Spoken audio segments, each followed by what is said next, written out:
السلام علیکم دوستو،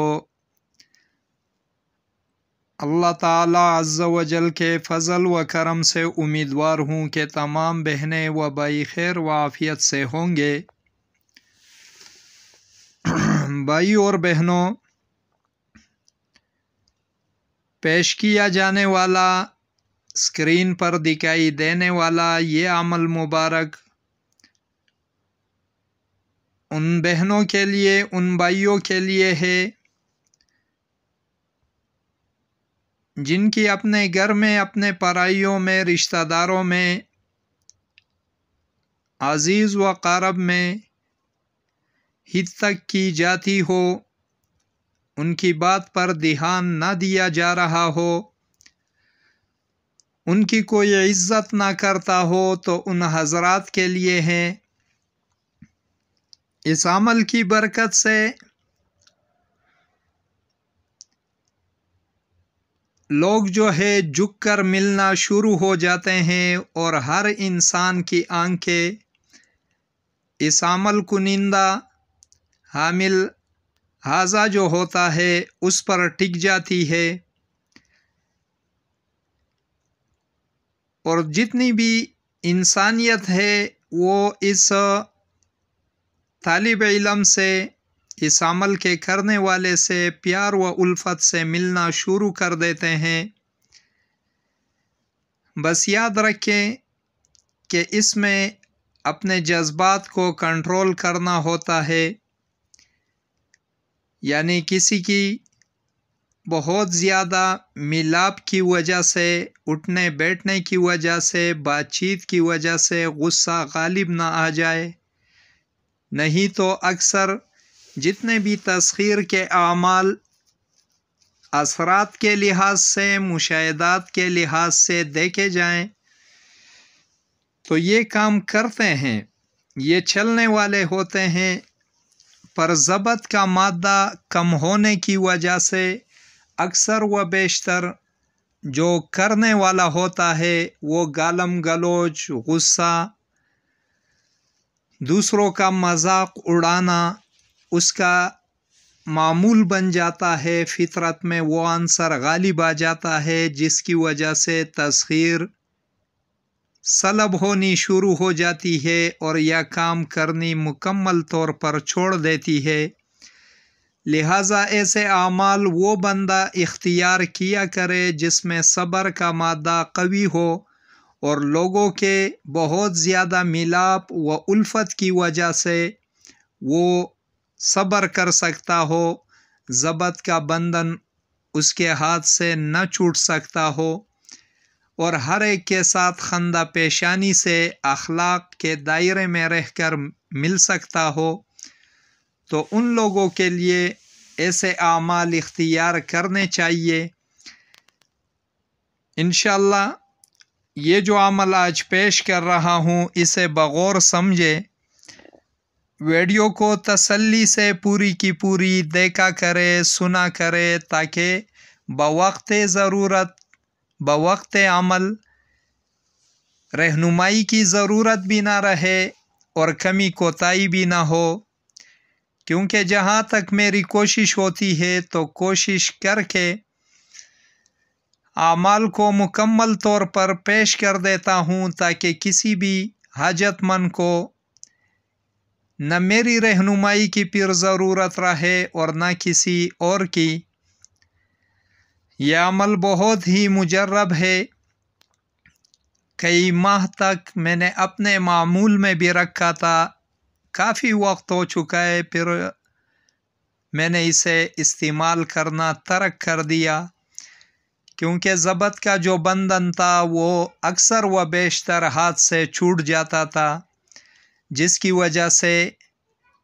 دلی طور پر پھر اسے میں نے ترک کر دیا، کیونکہ لوگوں کے ساتھ میل جول روابط جو ہوتے ہیں وہ احسن طریقے سے ادا کرنے پڑتے ہیں، جس کا میں اہل ثابت نہ ہوا، پر عمل بہت ہی مجرب ہے اور آزمایا ہوا ہے۔ اب آتا ہوں عمل کی طرف۔ ناظرین کرام، اسکرین پر جو عظیمت آپ احبابی گرامی کو دکھائی دے رہی ہے، ایک دفعہ پڑھ کے سنا رہا ہوں۔ بسم اللہ الرحمن الرحیم، عجیبونی یا حیوشن ان تغزی المسخر والمسخر لی جمیع بنی آدم و بنات ہوا بحرمت یا دردائیل و بحق یا لطیف یا عزیز۔ ایک مرتبہ پھر پڑھ کے سنا رہا ہوں۔ بسم اللہ الرحمن الرحیم، عجیبونی یا حیوشن ان تغزی المسخر والمسخر لی جمیع بنی آدم و بنات ہوا بحرمت یا دردائیل و بحق یا لطیف یا عزیز۔ اسی ترتیب سے آپ لوگوں نے پڑھنا ہے، اعراب صاف نظر آ رہے ہیں۔ اس کے ساتھ ناظرین کرام یہ نقش لکھا ہوا ہے، عجیبونی یا حیوش، پھر طلسمات لکھے ہیں، پھر نیچے بحرمت یا دردائیل و بحق یا لطیف یا عزیز۔ اب ناظرین کرام ترتیب و طریقہ کار اس عمل کا یہ ہے کہ اس کے لیے ہر ایک بھائی یا بہن جو کرنے والا ہو، جس کی خواہش ہو کہ ہر بندہ ان سے جھک کر ملے، پیار و الفت سے ملے، ان کی ہر بات کو سنی جائے، مانا جائے، اس کے حکم کی تعمیل کر دی جائے، تو وہ بندے اپنے علاقوں کی نسبت مغربی ستارے کا ٹائم معلوم کر لے کہ ان کے علاقوں میں اضلاع میں مغربی ستارہ جو ہے وہ کس ٹائم کو ابھر کر نظر میں آ جاتا ہے۔ ہو سکتا ہے کسی کے علاقوں میں 5 بجے، 5:15، 5:30، کچھ کم 6، انہی درمیانوں میں آج کل مغربی ستارے کا وقت رونما ہو جاتا ہے۔ تو سب سے پہلے مغربی ستارے کا وقت معلوم کر لیا جائے، اور پھر جو بھی انسان اس عمل کو کرتا ہو، کرنے کا شوق رکھتا ہو، تو سب سے پہلے وہ عصر کی نماز سے فراغت پاتے ہی یہ جو نقش معظم ہے اس کو کسی بھی سیاہی سے لکھ لے۔ اگر اس نقش معظم کو رو بقبلہ بیٹھ کر اور زعفران و مشک کی سیاہی سے سفید کاغذ پر لکھ دیا جائے تو نور علی نور ہوگا۔ جب نقش معظم لکھ دیا تو پھر یہ دعا جو ہے یہ مغرب کی نماز تک مسلسل پڑھتے جائیں، بے تعداد، کوئی تعداد مقرر نہیں کرنی۔ جب یہ عزیمت پڑھ لیا تو اس کے بعد اس نقش معظم پر دم کر کے اس نقش کو کسی بھی طریقے سے فولڈ کر کے پاکیزہ کسی بھی رنگ کے کپڑے یا چمڑے میں بند کر کے وہ انسان اپنے سر کے اوپر رکھیں، چاہے ٹوپی ہو، مرد حضرات ٹوپی یا عمامہ کے اندر رکھیں، عورتیں اپنے سر کے اوپر رکھ کر اوپر سے دوپٹہ یا چادر اوڑھا کریں۔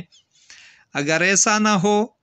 تو مرد حضرات گلے میں پہن لے اور عورتیں چوٹی میں باندھ لے۔ اب جب یہ ہو گیا، اب آ گیا مغربی ستارے کا وقت، تو اس کے لیے جن بھائیوں اور بہنوں کو سہولت ہو چھت پر چڑھنے کی تو وہ لوگ چھت پر چڑھ کر مغربی ستارے کی طرف رخ کر دے، اور اس کے بعد 11 مرتبہ درود ابراہیمی اول و آخر اور درمیان میں یہ عزیمت جو ہے یہ 11 مرتبہ یا 21 مرتبہ پڑھ کر دونوں ہاتھوں پر پونک دے، مغربی ستارے کی طرف پونک دے، اور پھر یہ دونوں ہاتھ اپنے چہرے پر مل لے اور نیچے اتر آئیں۔ بس یہی جو عزیمت ہے اسے روزانہ مغربی ستارے کو دیکھ کر پڑھا جائے، 11 مرتبہ یا 21 مرتبہ اول و آخر درود ابراہیمی 11 مرتبہ پڑھنا لازم ہے۔ یہی کام ہے ٹوٹل 2-3 دن کے بعد لوگ جھک کر ملنا شروع ہو جائیں گے، اور دن بدن جتنا وقت گزرتا جائے گا کثیر رزق آپ کے دروازے پر داخل ہوتی جائے گی، عزت و تکریم یہ بڑھتی جائے گی، ہر ایک بندہ پیار و الفت اور ہنس کر ملے گا، ہر ایک کی نظریں آپ کی طرف ٹکٹکی باندھ کر لگی رہے گی، خود بخود اس کے مشاہدات اللہ تعالیٰ کے فضل و کرم سے رونما ہونا اور دیکھنے کو ملیں گے۔ بس ضبط کا دامن تھامے رکھیں کہ کہیں پر غصہ، گالم گلوچ، بد زبانی اور جھوٹ وغیرہ یہ زبان سے ادا نہ ہو، ان کا لحاظ رکھے۔ اللہ کریم دن دگنی رات چگنی ایسی تسخیر عطا فرما دے گا جو کہ صدیوں بعد ہاتھ آ جاتے ہیں، وہ خواہش پوری ہو جاتی ہے۔ باقی دعا گو رہیں گے، اللہ رب الکریم مجھ پر اور آپ سب احباب پر خصوصی فضل و کرم فرمائیں، آمین اللہم آمین۔ اسی کے ساتھ اجازت کا طلبگار رہوں گا۔ دیکھتے رہیے روحانی علاج گاہ، عملیات گوہر۔ اللہ حافظ۔